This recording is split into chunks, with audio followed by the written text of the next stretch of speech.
Hello everybody. I'd like to introduce you to Carl Dahlstrom.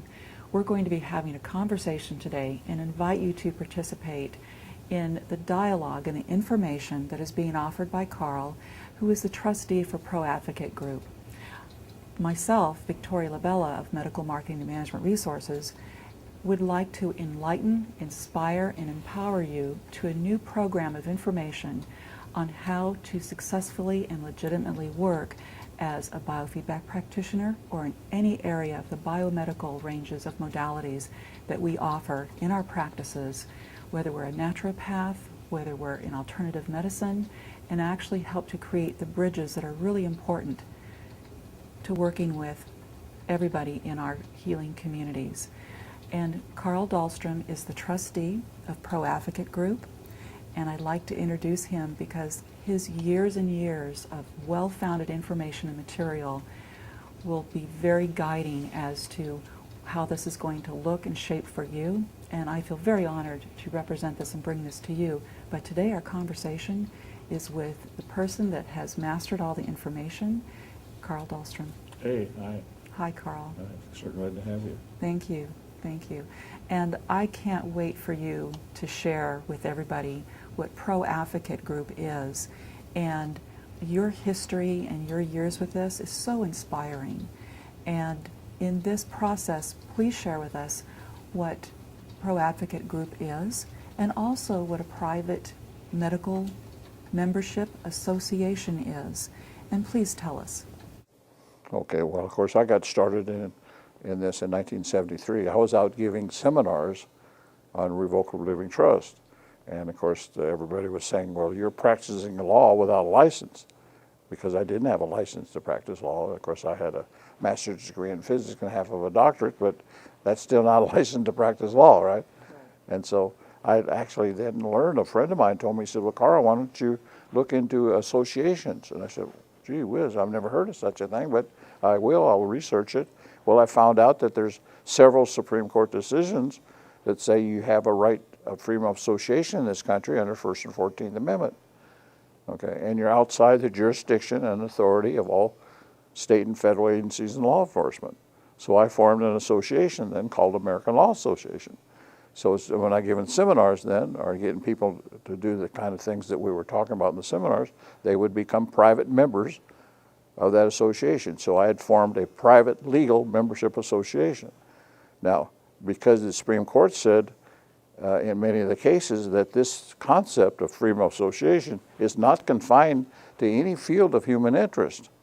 So in 1994, we decided to say, well, hey, some of these licensed doctors, okay, or even unlicensed doctors, or groups that are using different alternative medicine techniques or maybe equipment that they're using in their medical practice, okay, would benefit by these private medical associations using the same concept but using it in the medical field, okay? And we did so, and we've had a lot of success doing that. So That's the thing that coming from the background that I've had is there's not enough understanding between the difference between the private and also the public. yeah, well, the Supreme Court says if you're going to do business in the country, see, one of the best kept secrets I say in the legal field is that there's a choice that you can operate your business in the public domain or the private domain. Now, if you're in the public domain, of course, you know what you have to face. You have to face all the registration, licensing, and regulation and so forth. Now, you might want to choose the private domain because, again, you're what? You're outside the jurisdiction and authority of all state and federal agencies and law enforcement. Now, that's not an absolute. Okay, if you're doing something in your association that's a clear and present danger of substantive evil, well, yes, they're going to come in and what? Investigate you and prosecute you. That's right. And as well it should be, right? Right, and those are the laws of common sense and logic. That's right. Right. But the thing is, all the medical practitioners we get involved in, what they're doing is so far above that threshold, okay, exception, that I wouldn't even worry about it. You might as well just say that it's an absolute for you, okay? Right. And I think that's the thing that you have the answers to help resolve or dissolve the fears that many holistic practitioners have had regarding the fear of always, looking over their back because somebody is misunderstanding, misjudging, and misrepresenting the natural capacity of how they are interacting with people. And without that particular types of violating disrespect, there is something here that in the private sector that we can have willing and able people that are making these choices and decisions of their own independent right to be working with holistic practitioners in the private domain. That's right. See, the irony of it is that if you don't have a private membership association and you don't have a license to practice medicine, in most, all states actually, you're committing a state or federal criminal felony. Okay. Now, isn't it ironic that if you form or put your practice into a private membership medical association, that just the opposite? In fact, the Supreme Court says this is not only a right that you have, it's a protected right. Okay, because you have the right under the First and 14th Amendment to do what you're doing. Okay, so you can change it completely from having to look over your shoulder all the rest of your life, and to feel secure about what you're doing and have a protection of the U.S. Constitution and the law, and the Supreme Court cases in your favor. There's over 70 cases that we've identified that say you can operate a private medical membership association. There's no cases to the contrary. Okay, so what would you do? Right. And I've actually read some of that material that you furnished me, so that definitely proves up what the Supreme Court case ruling actually is. Absolutely. I've read it. Thank you. Right, and then one of those cases said that in numerous cases, in one case it said in numerous decisions that we've already done on this issue, here's another one, right? Right. So they keep in their language, their actual language, they say we repeatedly are referring back to have upheld what? The concept of the freedom of association. See? That's right. That's right. Now, of course, when I got started in my business with American Law Association, that didn't stop the Bar Association, though, from coming after me. In fact, right away in the next year, they filed an action against me to try to get injunctive relief, try to put me out of business. Okay, we went to court. Okay, and because the judge seemed to be so favorable as far as my freedom of association, but didn't rule on it at that first hearing, is that they just sort of dropped everything. So 2 years later, I got a notice from the court that the case was dismissed for run of prosecution. So that's how I won my first case. Now the second case was actually in the 90s. We actually formed another association called Pro Se Litigants of America. And that must have set the lawyers crazy because they thought we were going to take over the legal profession because we're going to teach everybody how to do everything pro se. Well, then they came after me again for injunctive relief. We went to court, and they had a visiting judge. And the visiting judge said, you don't have constitutional rights in this state. There is no First and 14th Amendment rights. So he ruled against me. Okay? And so they had an injunction. Did that stop me from doing my association work? Well, no. So after I kept continuing it, so they went back to court then and tried to file a motion to hold me in contempt of court and try to put me in jail, right? Mm-hmm. Well, now the regular judge is back again, okay? Mm-hmm. And they saw that the regular judge was going to rule in my favor, and not hold me in contempt. Right. So then they filed papers with it to remove the case or dismiss the case. See, they didn't want it to go to the law books. Right. And be a reported case. Because that would set a dangerous, for them, legal precedent, right? Right. But they still, in one way, were kind of identifying the legal precedent anyway. Absolutely, absolutely. Right. Now, a couple more times, they came after me just with a lot of, and with threatening letters and so forth, and it was just a lot of letters back and forth, and they finally dropped it, okay? Mm-hmm. Because we have all the arguments, of course, of all the cases. The book, chapter, and verse. See, we have the book, chapter, and verse to back up what we're doing, okay? Exactly. So you've had now how many years of perfect peace of being able to function as a private membership association in what you do?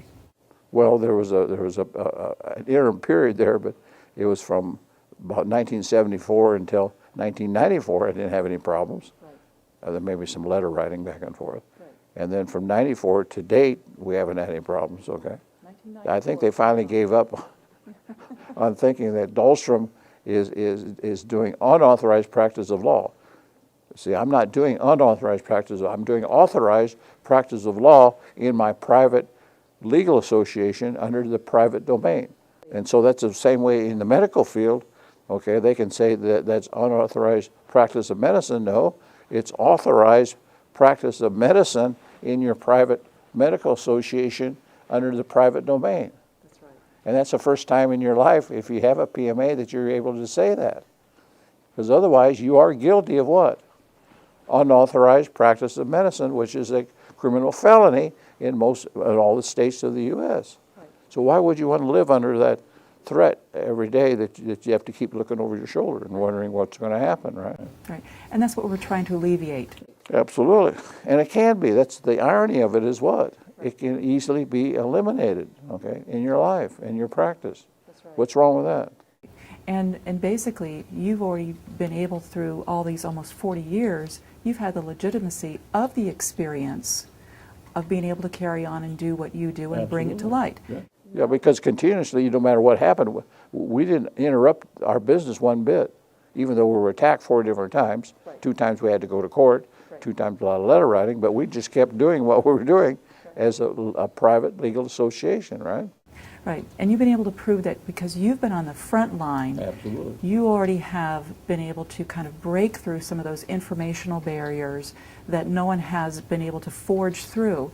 So you're bringing this well-defined, well-researched, well-experienced type of information then to everybody else that can also, as American citizens, we have the right then to continue to set up and work in our livelihoods of being holistic, natural, and other modality healers to continue our American right to have a private membership association and let our members really take an active part in their decision to exercise their rights as Americans as well to make this choice. For sure. Just like the precision herbs, okay? Yes, please tell us about that story. Well, that's really, it's one of the best cases we've got as far as a win, okay? Is that here's a company doing about $2 million a year in producing herbs that they're even, with their LLC in the public domain, are telling people that, look, our herbs will help cure cancer even, okay? So they've been operating for a few years, but then the FDA decided what? Enough is enough, you haven't got the FDA approval, so what? So one day 6 agents swooped in their factory, shut them all down, confiscated all their products, told them that we're going to keep investigating all your books and records, and so forth and so on, okay?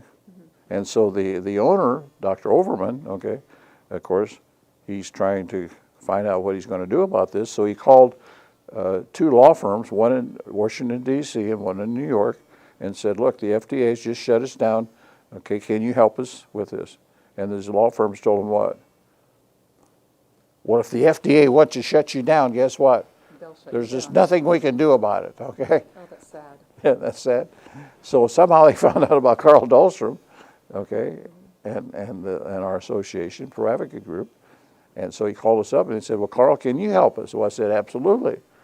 Okay. Number one is we're going to attack the FDA agents in the FDA for what they've done because we know they haven't followed all procedures. They haven't even taken the oath of office. And so in fact, we have about 7 different things that we attacked them on. We sent them 7 different letters, in fact. Okay. And within 3 weeks, they called up and said, we no longer are coming out there and investigating you anymore. All right. But in the meantime, we also what? Set them up as a private medical membership association. And we wrote a letter to the FDA before we did this, and we said, look, this is what we're going to do. We're going to have we're going to do this exactly the same thing as we were doing with the LLC. We're going to operate as a private medical membership association, and if you have any proper legal objections, you better tell us within 10 days or we're going to go follow through with this, okay? Well, of course, in 10 days we didn't hear anything, so they started up. Well, that was October of 2009, okay? Wow. And since then what? They've never even been contacted concerning the production of what?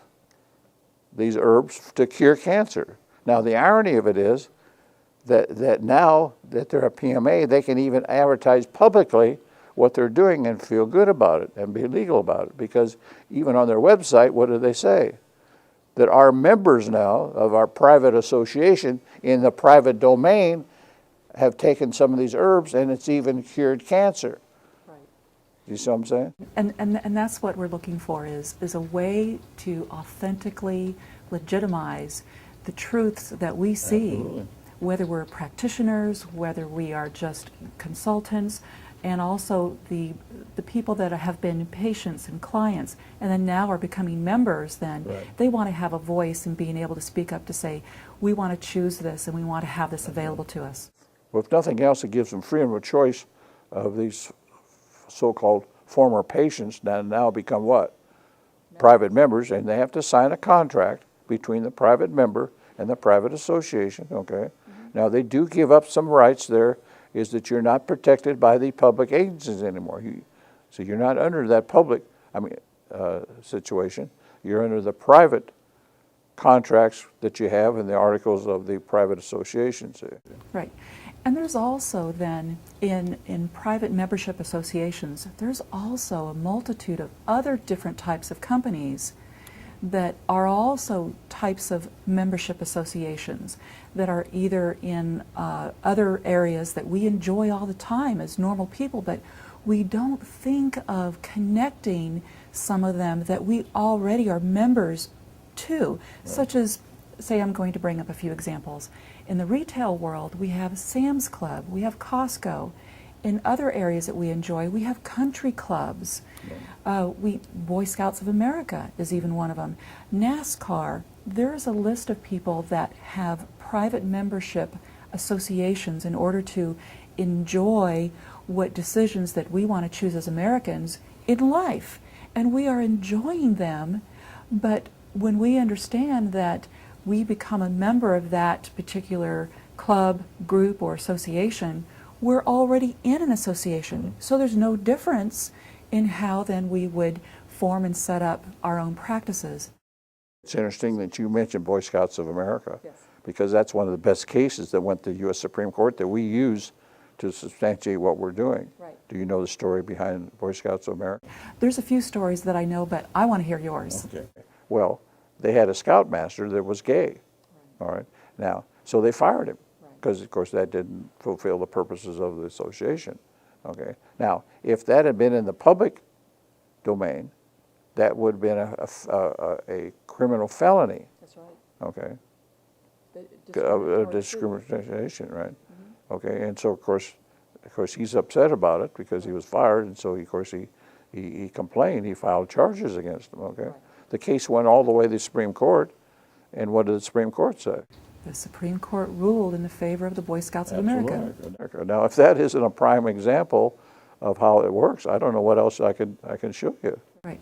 But here's the good part to this story, is that adding to that is that because it's a private membership association, they also have the right to change their mind. Absolutely. So understanding that probably when they set up their association rules years and years ago, that the obsolescence of some of these things no longer fit in our society. So they also have the right to change what the membership rules are based on things that are part of the healthier living aspects of how our society functions together. Right. So that's one good success story in hopes that, it's going to come out that way. And but some of these other stories are also incredible that you have as well. Well, one of the best, I think, was down at Boy Scouts of America, one of the associations that we set up for we call him doctor because he's not a licensed medical doctor, but he's a PhD medical researcher, has a PhD from a university. Yes. Well, he had a way to cure cancer. And his clinic in North Carolina was about 5 blocks from a hospital where they had cancer patients. Well, so if they've got through with the chemotherapy and the radiation and the surgery, and he still had the cancer, okay, then they'd send him home, and you'd say, you will make peace with your maker and and die, right? Yeah, that's sad. Yeah, but what they would do, they would call him. He would go down there with a gurney, okay, take him back to his clinic, and 6 months later, what? They're out working in their garden, okay. So one day, I guess these federal and state agencies just couldn't stand it anymore, so they sent 6 federal and state officers, agents down there to put him out of business, okay, and swooped in on him and told him, Doc, if you don't quit doing what you're doing, we're going to put you in prison for life, for the rest of your life, okay? You can't do this and not be a licensed medical doctor, right? But he saved somebody's life. They Well, lived. they don't look at that, though. They don't see that aspect of it. See, they just see the aspect of what? That he doesn't have his license to practice medicine. That's right. And in that state, that's a criminal felony, okay? Right. Well, with all this new information and these stories, we hope that they are becoming the new landmark decision-making systems that will actually show that the private membership associations really do work. So here I am, that's 1994, okay? Right. So 10 years later, I'm wondering, well, I wonder how that doctor's doing, that PhD doctor is doing in North Carolina, because he's never called me in 10 years. So did they kill him or put him out of business, or he's in jail, or where is he? So I called him up, and he said, oh, well, everything's fine, everything's working out. Well, why don't you call me once in a while and let me know what's going on? See, because I only get called when? Yeah. When they come back in. When something's wrong. Something's wrong, see. But obviously you did something so right that's a success story that all of us want to have. So another 10 years later, almost, 2013, guess what? Still hadn't called me again, so now we got nearly 20 years that he's been operating with in the public domain, what? They were going to put him in prison for life. Yes. But in the private domain, what? They leave him alone. Why? Because you've got over 70 U.S. Supreme Court cases and the U.S. Constitution, right, that says what? You have freedom of association in this country. Now, there's another aspect to this that is icing on the cake is what? That the Fifth Amendment due process clause says what? Well, have you been reading your Constitution lately or not? You better start reading it because there's an important part in Amendment 5, right? Which says what? It's the right of freedom of association and the liberty of those rights that have been upheld in the cases of Myers versus Nebraska. Absolutely. So in the due process clause of the Fifth Amendment, which says life, liberty, or property cannot be taken away without due process, guess what? What is the definition of liberty? Well, read some of the things that the U.S. Supreme Court tells us what liberty is. I think you have a list there, don't you, or not? Yes, I do, and I'm really proud to read it because these are the things that sometimes we accidentally take for granted, but they're so powerful. Right. And so such as the freedom from bodily restraint. Okay, that's a liberty we have under the Fifth Amendment due process. Okay. That's right. And also the right to create individual contract. Right. Also the right to engage in any form, common life practice or occupation. That's right. Okay. Also the right to acquire useful knowledge, such as this. Right. Also the right to marry. Right. Also the right to have children and raise children. Right. Also the right to worship God according to what dictates of that person's own consciousness. The right to enjoy these privileges have long been recognized as common law, as being essential to the orderly pursuit of happiness by free men. Now, if a state or federal officer, agency officer, came in and said, you no longer have some of those rights, what would you do? Oh, I would feel that was so un-American. We ought to be outraged, right? Absolutely, yeah. Okay. So read us another right that we have under what? The Liberty Clause of the Fifth Amendment. What's another right that's in that same list? The right of freedom of association. Oh, you got to be kidding, really? It's right there. I mean, that's equal to, in that same company, as those other rights and liberties we have in this country? It is. It's absolutely equal. So what's the problem then? Why are you so afraid to exercise that right? You're not afraid to exercise these other rights, are you? That's right. And that's what we're trying to show. We're trying to show that there is a no-fear, actionable concept to work with every single day. All on your side. Show me something to the contrary. That's right. See, that's a problem, that throughout those 40 years, most lawyers, say this won't work, So don't waste your time, money, and energy going to your lawyer because he's going to say, no, it just doesn't work, Well, he doesn't know, okay? Right. But the point is, see, I challenge him and say, give me the book, chapter, and verse of one case, okay, where it didn't work. Now, they must not like me very much because they never contact me and tell me what that one case is. That's true, because there isn't any. That's right, because there isn't any, okay? And that's the naysayers, okay? They'll say it doesn't work, but they don't have any basis for it. Right. But you say it works, but you have what? You have over 70 U.S. Supreme Court book, chapter, and verse that says it does work under freedom of association. So why would you not do it? That's right. So we need to create the action and create the membership association so we have those freedoms. Absolutely. We have them all. We take all of them just about for granted anyway. Absolutely. So if we actually then create the actionable part of merging that into our everyday practices of what we do for everybody else, there's no reason not to. Right. So now you can say what? We operate under freedom of association under what? Under 1st, 5th, and 14th Amendment of the U.S. Constitution. It doesn't get much better than that, right? There is another layer of description about the public domain and the private domain that really needs to be understood by everybody here. So Absolutely. Please. Absolutely. Yeah, because the court cases that define the public domain don't just say, well, the police power is in the public domain. They say it's only in the public domain. And it's limited to the public domain. So if it's limited to the public domain, what? They can't even think about what? Doing anything in the private domain. So you put yourself in the private domain where the police power itself can't even have any jurisdiction, authority, or legal standing, right? Isn't that a good position to be in or not? Yes, it is. And if anything, for those, legalized officers that probably do and don't understand, when they're being called upon to, enforce some sort of undue process on a medical clinic or a practitioner's clinic, they have no legal bearing to do so, especially if it's a private membership. That's why we have a little sign that we tell our members to put in their window that says what?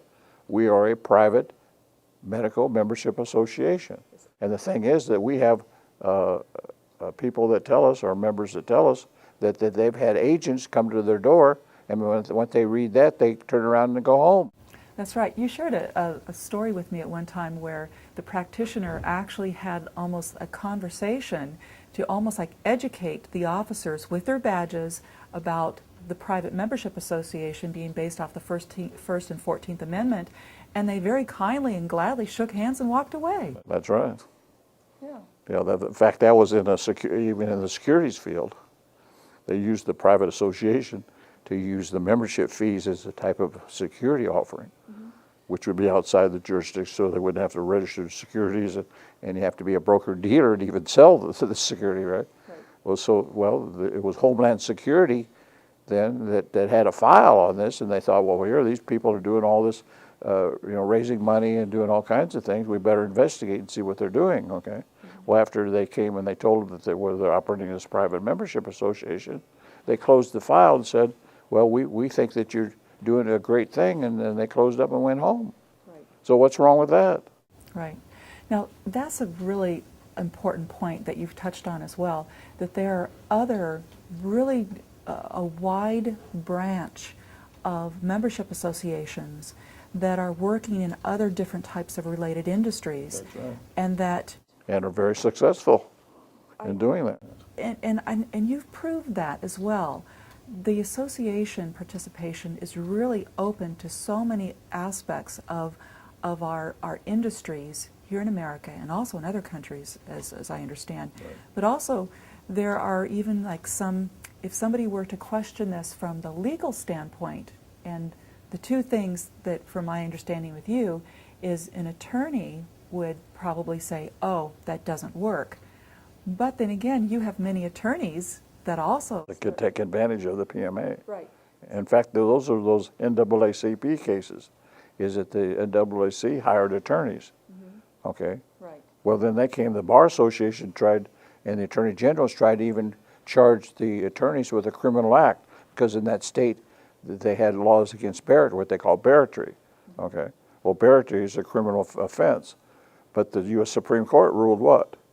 The attorneys that are working for the NAACP, one of these membership associations, right? Right. is that there is no barratry violation Right. because they're members of the association. That's it. And they were And of course, another thing is that they went crazy on was that, see, the Bar Association doesn't want attorneys to be supervised by laymen. Well, in the NAACP, they were supervised by, they were hired by laymen, people in the association, right? And they said, well, you can't do that. That violates the bar rules. Well, see, we're outside the bar rules, right? Right. And so the Bar Association couldn't do anything about that either. Right. Because they tried to take their license away from them then, see? Because you're sharing fees with what? With a layman. To see, you can't do that as an ordinary lawyer. Well, you could do that, though, if you formed a PMA and you could do things in your private legal association with laymen. And that made it completely to function legitimately in the legal realm of the information Absolutely. that is everybody's right to acquire useful knowledge. Absolutely. So even the lawyers can take advantage of the PMA if they wanted to, see, right. instead of acting like it's going to ruin their legal profession. Right. And you already know many attorneys that actually have, I guess you might say, dual associations with their memberships, whether they're practicing the bar and also holding the PMA. Absolutely. Right. There's also medical doctors that do that too, right? Oh, yes, yes. Right. Yeah, there's one doctor in Houston that has a fairly large clinic. So he has two different offices, in fact. He has an office where he has his public practice, and then he has another office with over the door, it's the name of the PMA or the Private Membership Association. So it's which door you go in, depending upon you're in the public domain or in your private domain, right? Right. That's, and that makes a lot of sense. But it's interesting, you know, all through the 40 years that we've been doing this, the lawyers that are naysayers, it basically their legitimate arguments boil down to two arguments. I mean, there's a lot of frivolous stuff out there. They say, well, you just can't do it. Well, you can't. If they don't have any book, chapter, and verse, you just discard that. Right. But some of them say, well, I have a disagreement with it, and here's the disagreement, and it sounds up front like it's pretty legitimate, right? And the two arguments are, what? They say the First Amendment talks about what? The freedom of speech. Okay. And they say, well, that's the same thing that in your association. You can speak about it in your association, but you can't act. Well, you see, you foreclose that because, well, wait a minute, in the First Amendment, it also gives you freedom of speech. So that takes care of that aspect of it. So why would they need another freedom of speech in the First Amendment if it didn't allow you to act? Right. You see what I'm saying? But the speech and the acting part are really... Is all ingrained, as the Supreme Court says. If you look at cases that say it's not only the right to speak in your association on any subject, okay, right. It's the right to act. I know, and that's so important. Okay, it's very important. Right. And then the other aspect is the old substance of reform argument that says, well, you're just doing this, setting up the association to forego your compliance with the law or the statute. Well, no, the Supreme Court says you can't use that argument with associations because the form is the substance and the substance is the form. They're one and the same, so you can't make that argument, okay? Right.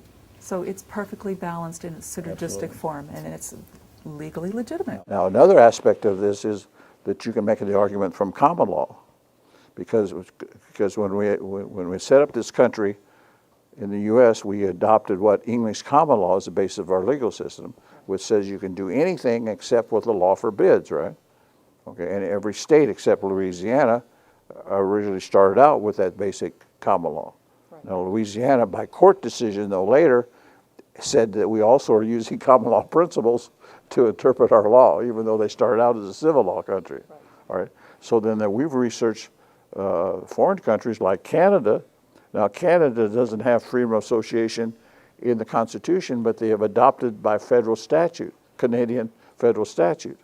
And there's a good court case in Canada where a private membership association was challenged by the government agency, Canadian agency. Okay, they won the challenge, they overcome the challenge. But it's interesting to note that in the argument that the private association made, they used the same Supreme Court decision in the U.S. that we used to protect our association. And that's really interesting. Please expand on that a little bit more, because when other countries are really adopting and allowing what is already kind of resourced in our right to associations here in the United States. That means there's other countries more than Canada, France, Switzerland. We found that most all common law countries Right. will recognize a freedom of association, like Canada. Okay. Now the other ones you have to kind of research on a case by case basis, because there's some that are not that friendly. Right. Like France, for example, we found out that they say, well, we have freedom of association, but anything that goes against the government, okay, well, then they would not agree with. Okay. And that needs a little bit more description on how that would work out for an association there. Well, the other part that was really interesting is that there are also, in understanding the difference of the common law aspect of things, goes all the way back, and this is something that's kind of close to my heart, and understanding that our founding fathers originally started this country with the aspect of our country working and functioning and living as new American citizens in the private domain. Those freedoms in the private domain were in separation of the so-called, English public domain that we're trying to, be part of the ruling aspect here. So our founding fathers, this is why the First, the Fifth, and the 14th Amendment are naturally strong and secure in supporting the fact that when we started our country, it was mostly under the direction so we can be privately independent as functioning new Americans. This is why this has been upheld since the very beginning. This is, once again, another layer in the piece of authenticating this information of why we have the right to assemble in association. But the irony on that is that you don't even understand the right of privacy at the level of the association. You realize the right of privacy, the U.S. Supreme Court says that an association has, is way above the public definition. That's right. The private domain definition is that even a court action discovery cannot get information from a private association. Now you tell me what's better than that as far as privacy. I know. Even if they file a lawsuit, which normally in a lawsuit, in the public domain, they get discovery, right? Right. And you can't fight that really, because they're very broad discovery rights. Right. In the private domain, they don't have those rights of discovery at all against your private documents and members of your association. That's right. And So privacy doesn't get much better than that, right? that's right. But you have that only if you what? Form a Association. private association. Right. And here's the other good thing in kind of bringing this back into a little bit more. You mentioned it in the very beginning. The part of this that is legitimized in the common sense and logic of this is that we need to make sure that our private membership associations are also in compliance with the things that do no harm to anybody. Oh, absolutely. Yeah. And to make sure And that's in your declaration of purpose, because what is your declaration of purpose? Well, you're there to heal, and in the medical side at least, right? right. And assist with medical problems, right? To try to get people back to health. And to make sure that we follow really the qualifying points of being good citizens and Americans by making sure we do not commit crime. Absolutely. An association under no way whatsoever will cover anybody that is operating any illegal activity to harm other people. So that's another really important point, is to make sure that there are not those that want to stretch or bend what the association's purpose is for. Yeah, but another aspect of that, though, we were asked, well, what if my member dies? Well, even a licensed medical doctor has patients that die once in a while, and, because that's part of life, right? Okay, so you can't count that as something negative, because maybe you extended his lifetime longer than what normally would be, okay? Right. So that's not part of the definition, but I like, again, back to the definition the Supreme Court uses.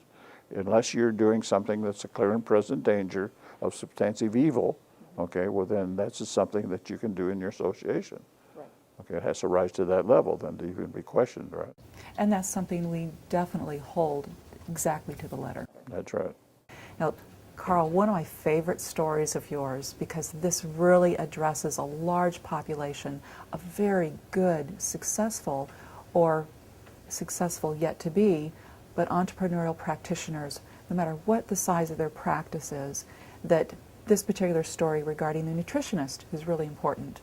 Oh yeah, well, kind of interesting because this guy claimed as a nutrition, he could cure cancer. So he had patients, okay, but he had to be so secret that he worked out of his basement, and so when you came to his basement for the treatment or for the counseling, is that he had a special code thing on the door that you had to punch in certain code numbers in order for the doorbell to even ring. Something like a secret knock. Yeah, yeah. Okay. And of course,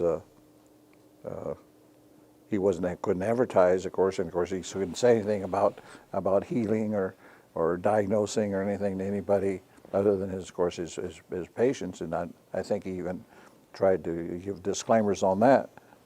Well, I asked him, well, how are you doing? Well, the guy who's just barely surviving, he's making about $25,000 a year. Okay. Well, I got him convinced finally to do it as a PMA. So then he's advertising on the internet, okay, a website, and he's saying, well, members of my association now, okay, have been cured of cancer using our nutritional counseling, okay? All right. So I called him up about a year and a half later to just find out how he's doing, because they never call me, of course, if they're doing good, right? Only if they have problems, right? All right. And so he said, oh, wow. He says, I'm making about the equivalent of $150,000 a year now. I said, you got to be kidding. Yeah, you see? So all these practitioners out there now that want to stay in the public domain, they're starving to death, but you don't have to. Okay? You can start making good money doing what? Operating your practice in the private domain, and be able to tell the whole world what you're doing, right, with immunity, right, and with protection. So what's wrong with that? So you can make more money and feed your family, okay? You see what I'm saying? And that legitimizes the practitioners that are actually very good, and they're trying to share the word and spread the word, and because they're already doing something already very well and very good anyway. But they have to be so secret because, he could be charged with what? In the private domain, he could be charged with unauthorized practice of medicine and go to prison for it, okay? That's why he had to be so secret and be so careful. Yeah. How can we get practitioners to stop that type of fearful thinking? Well, I think education is the answer to it, and knowledge, okay? I mean, the fact that if they would just start practicing in the private domain, and every day that goes by, and they say, hey, there's no federal agents knocking at my door, that's a success, okay? And then that grows from that, and after a while, they'll start realizing, hey, this thing may really work, right? I mean, when I first started American Law Association, I used to just thank the Lord that I could open my door and how I could still operate for a while, because I didn't know how these cases were going to turn out. I mean, I knew the Bar Association was bent on doing what? Put me out of business, right? So I just thought every day that I could open my door, okay, that was a win, that was a success. And after several years of being able to do that, well, then you realize what? Hey, this thing may actually work, right? Well, it's been working for you for quite a while. That's right. You see what I'm saying? So there's not much that you can replace with experience. So it's first knowledge and education, but then the experience of doing it, okay, I think is very, very important. Very much so. And you have to make that decision, but the thing is that I really hate about being in the public domain is that they have to be some hypocrites about what they say, what they're doing, and so forth and so on. Okay, which you can change all that, if you're in the association on the private side, because they're so careful about saying, well, whatever I'm doing, I'm not healing anybody, I'm not diagnosing anybody, I'm not doing this, not doing that, and then unofficially, they'll come and tell me what they're really doing, and it's just the opposite of what they're telling everybody else, right? So, well, why I have to live like that? I mean, I don't think that I could even live with myself if I was that type of hypocrite right about it. Right. So, if that alone, I think is a great advantage of thinking about the private domain, right? Right. So that being able to alleviate the fears is getting rid of the hypocrisy that a lot of people operate under by accident sometimes. Right. And the very fact that every day you go out there and you're in the private domain, and you can say exactly what you're doing, and you're saying, look, hey, nobody's challenging me now, I mean, every day is a win then, so that after a while it gets to be what? Accumulation of wins, which you're going to feel what? Right. The positive side of the thing, not the negative all the time. So, because of the fear that you have, okay, if you have the private domain, if you still have fear there, well, then it's the fear of the unknown then, and it's a fear that you shouldn't have, right? Right. It's not there, so it's a faulty fear. So why have it?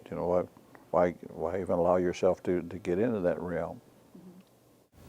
And that right there, I think, is something that's really important, because kind of helping to exchange this new process from the fear-based hypocrisies that have really kind of kept, I'm going to say this the right way, they've kind of kept us polluted or lulled or stagnant into saying that we don't have the ability or the right to make this change and make a difference. That's right. But really, for myself, from the point of how I operate as a private membership association, it's really easy, because you have members then that come into your facility and they sign up anyway in intake paperwork that is very common to any doctor's office or any insurance company. It's the same style of joining the membership. So that way there isn't anything that's scary or different about it. It's really the same process that what we've been doing before, to sign up for anything, to participate, and then continue on. But they should also realize now, you are giving up some things when you become a private member of an association. You don't have the protection of the public, of the health department, the medical board, the attorney general, and so forth. Okay, you have to rely upon the good graces of the association. So you have to check out the association, of course. But see, they're there for what? Usually for the real purpose of healing and doing good. And so you'll be okay. So really common sense and logic once again. Anybody that has their practice that is open and brings in membership, of course we want to treat everybody with the dignity and grace, and having a place that is safe, and also is a place that they can come for those treatments, procedures, and so on and so forth. So I think we're working really well on helping to kind of heal the hypocrisy of a lot of practitioners that really can make this change. That's right. Yeah. So. But the irony of it is too, though, that because you have the alternatives that are available, okay, is that keeps them from going to conventional doctors where they actually are harmed. I mean, we hear a lot of negatives on that side too. That people have died because well they had this radiation, or they had this taking these chemicals and so forth to cure cancer. Well, sometimes that doesn't work that well. And surgery, maybe they went to surgery and that didn't work either. So this is a way to treat that disease or whatever with an alternative that's maybe a lot safer. Like I tell the story about the doctor in Houston that uses chelation. Okay, okay. Well, he had a patient come in that he'd gone to a conventional doctor and said, well, you need triple bypass surgery. Okay, well, before they took the surgery, they came to this doctor and he said, well, no, if you take 6 months of chelation, I believe you'll be okay. So they did. He did. He took the 6 months and went back to the conventional doctor, and even the conventional doctor says, well, you don't need triple bypass surgery anymore. Okay, so where's the danger? Right. Was it with the conventional or unconventional?